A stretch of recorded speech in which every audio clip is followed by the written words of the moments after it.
How's it going, everyone? I am Walter the Film Hermit, and I am back. For those of you who have subscribed to the channel and been following the videos, thank you so much. I appreciate your support.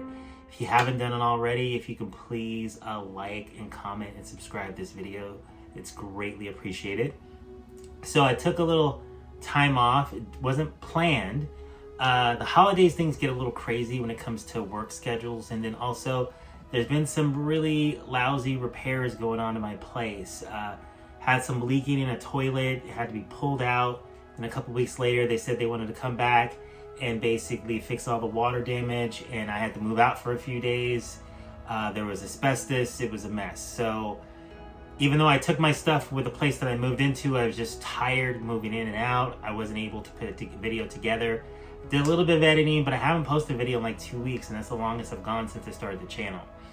And honestly, usually with everything going on in my life, normally I'm usually kind of worn out when it comes to putting a video up. That's kind of how I got this channel started. I've been wanting to do it for years, and then how I got going was I just said, we don't know what we're doing, let's just do it and learn how we're going as we're going. So that's kind of what I did today, is like, haven't done a video in a while, let's just get it out there and go from there. So the topic I want to talk about today, we just had Black Friday a few days ago. Today's Sunday. I'm going to make a point to make sure this video gets edited and posted today. So today's Sunday. Didn't really get a lot on Black Friday, mainly because I've been buying a lot through the year. Black Friday is kind of like that day where the movies that I've bought throughout the year go down really, really cheap, and I regret buying them when they came out. And then I tell myself I'm always going to wait till the end of the year before I buy anything, and I don't do it. But there were some things that I picked up. So let's grab a couple things that I got quickly. I got the Hitman's Wife Bodyguard on 4K. This was only $10. This hasn't been on 4K that long. I'm going to put the date here. And it was usually probably at $30 when it first came out. Now it's only 10. Like, the 4K is 10, and then the regular Blu-ray is like 8. So, like, really good value. I hadn't seen it. I like all the actors in it. Ryan Reynolds, Salma Hayek, of course Samuel L. Jackson. Morgan Freeman's in it too. I saw the first one at the theater. This one I didn't see at the theater just because when it came out, the theater just reopened and everything, and I wasn't necessarily that excited and enthused to see this sequel, but I did want to see it. So $10 was a good price for me. So I'm going to check that out when I have some more time. And then another one I grabbed is Chaos Walking with Daisy Ridley and, of course, Tom Holland. Now, I had read an article that this movie apparently was considered unreleasable because apparently it wasn't very good. And I think one of the reasons why it got released is because of everything that happened last year. This movie's halted production.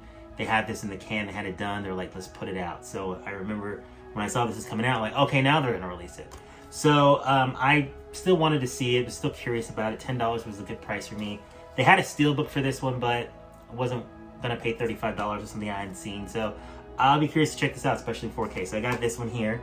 And then another one that had been on my list of wanting to see, even though I was pretty sure that it wasn't going to be good, was, I'm taking it out of the plastic sleeve because this one I watched already, was G.I. Joe Origins Snake Eyes. This movie was pretty bad. I'm going to go more into this one. This video is going to be kind of like a short review of this film, but like kind of what my pickups were for Black Friday. Probably picked up too much, but there's certain things I couldn't pass up. Also, The Green Knight, which I have not seen yet. This was $10. This was a weird one because this one, pre-Black Friday, it was $10. And then a couple days before Black Friday, it went back up to 20 bucks. And I had missed it. And I was like, okay, now I'm going to be on the hunt for it. It has a really nice slipcover, by the way. I have not seen this one, just like I said. A coworker told me that he saw it at the theater, he thought it was terrible. But a lot of the reviews I've heard, it's pretty good. So now I'm curious. I'll check it out when I have time, and then I don't have to rush because I have a copy in the house. So Green Knight, I got for 10 bucks. I had to get it through Best Buy. Best Buy kept it at the $10 mark. I ordered it from them. I got it a couple days ago.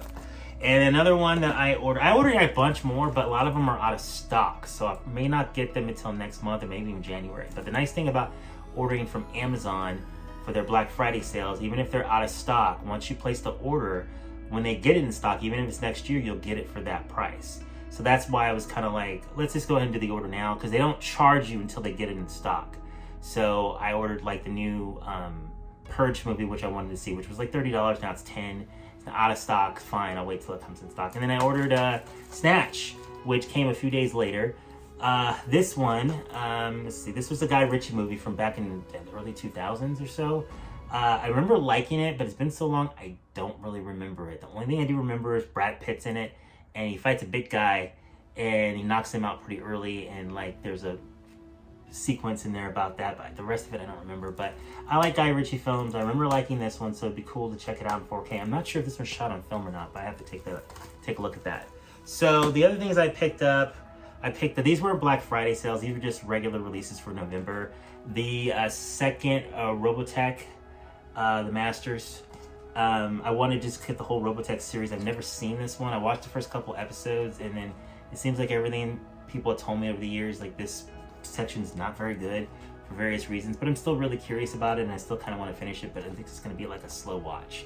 The one thing I do want to see, though, is I want to see the original anime that this was created from, and see the differences. So I'm going to slowly finish that. I'm kind of going through Cowboy Bebop right now. Cowboy Bebop has a live action version on Netflix, and I've only watched the first 2 episodes, but every time I watch one, I want to watch the anime series. I'll do a whole video about that. Yeah, so I brought this up by mistake, but this is the Cowboy Bebop Blu-ray, which I bought back in 2014. Love this series, one of the best animes ever. That's currently what I'm watching right now. I think it's about 26 episodes in the movie. In the movie, for some strange reason, it's out of print, and their Amazon's selling it for like over like $180. It's ridiculous. But that's what I'm currently watching. And then I picked up the Ran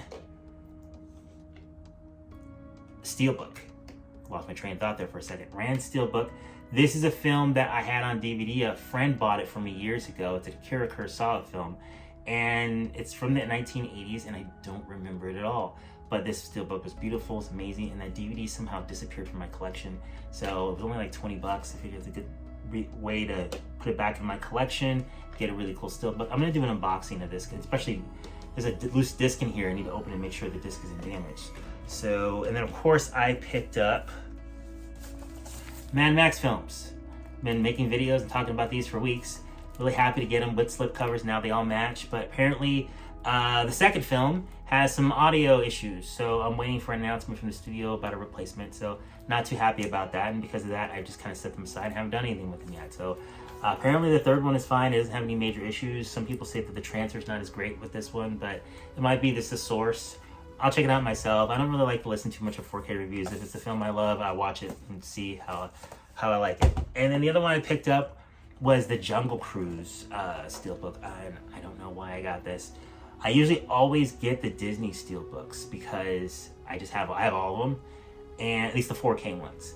And they always make great Steelbooks, but this one is pretty mediocre. Like this one has a loose disc too, so I guess I better open it, but I'm even tempted to take it back because it has no embossing, no debossing. The art's not really incredibly great. It's kind of a mediocre film, but I like the stars in it, so it was watchable, and I thought it was fine. And I figured, yeah, why not get it? So why stop now? We have the whole collection, but now it's kind of like, why did I get this? And we'll see if we'll do an unboxing for it or not. But overall, when I got it, opened the package, I was really greatly disappointed in the fact that the art was not very impressive. And I know sometimes you can tell from pictures, but sometimes you can't. So then basically, I'm gonna go back to a quick review of G.I. Joe Snake Eyes. So I grew up on the G.I. Joe cartoon back in the 1980s. And I know the toy originated in the 1960s, but the 80s when a lot of people my age was introduced to the franchise. And Snake Eyes was like the most popular character. The key thing with Snake Eyes was he wore a black ninja outfit and he didn't speak.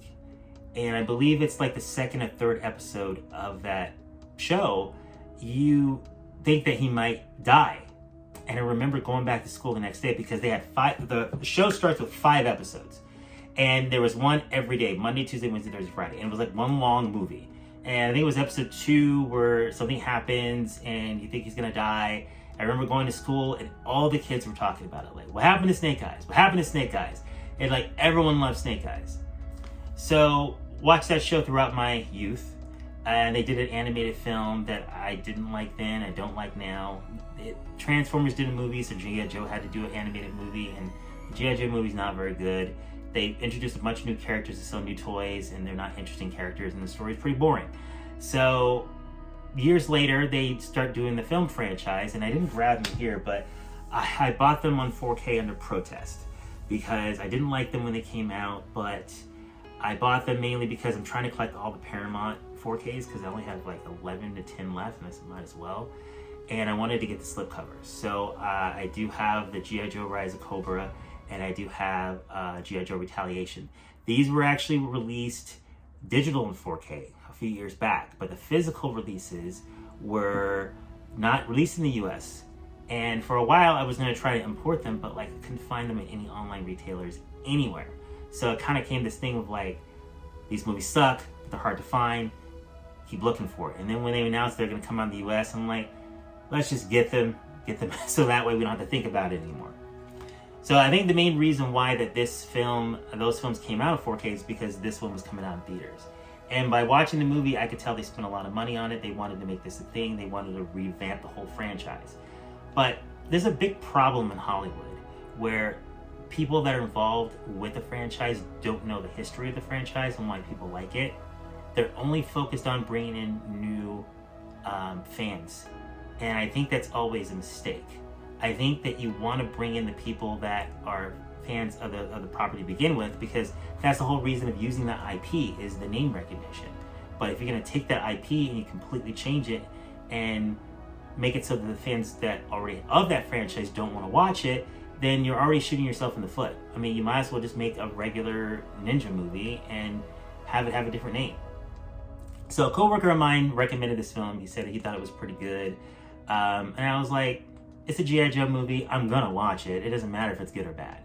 But key things that I didn't like about the marketing of this film is Henry Golding. I really like Henry Golding as an actor, and I think he was actually good in this movie. But playing Snake Eyes, when I read that he was playing Snake Eyes, and I was like, why do I care that he's playing Snake Eyes? Snake Eyes, you're not supposed to see his face, and he doesn't talk.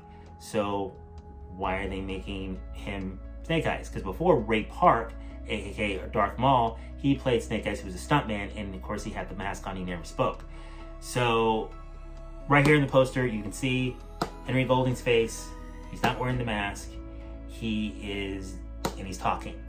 So that was a big kind of thing for me that just didn't work.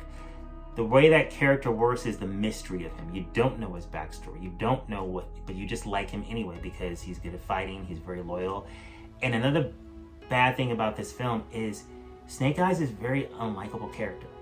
Even though the actor Henry Golding is really good, the character is not a good character. You don't like him. You don't root for him. And the villainous character, Storm Shadow, which is actually from the original animated show as well, he is the person that you root for the most. You like him.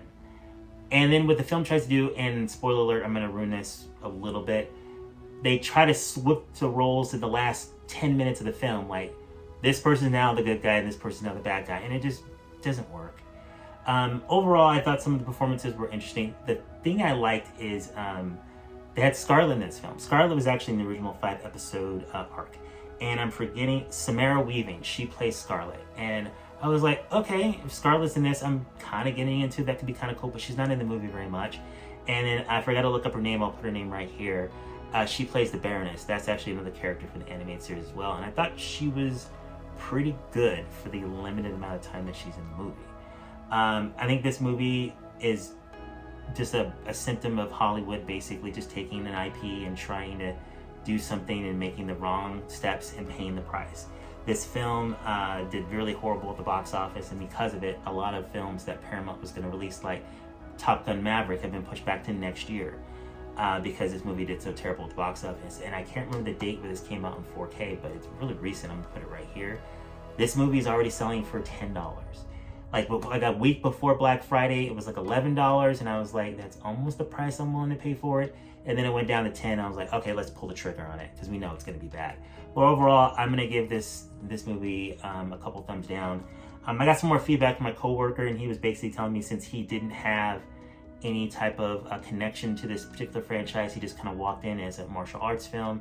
As a martial arts film, it did the job fine.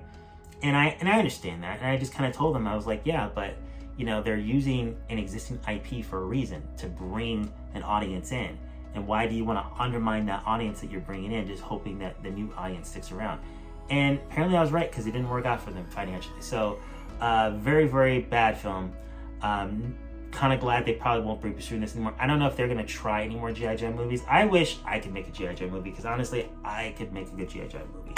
And my idea for a G.I. Joe movie, if I was going to make one, I would take that first episode they did back in the 1980s, that first plot line that they had, and I'm going to put the name of it here because I can't remember what the title of the episodes were, because they all had the same title, part 1, 2, and 3, I believe. I would just make that into a movie, write a better screenplay. That episode is essentially what G.I. Joe is and what it's been missing in theatrical live action movies this whole time. So that's my idea. So that's my quick review of G.I. Joe, actually no, Snake Eyes G.I. Joe Origins, and my quick little showing of some of the Black Friday videos I picked up. And like I said at the beginning of the video, like, comment, subscribe, it greatly helps the channel. Thank you all so much for watching, and you all have a great day.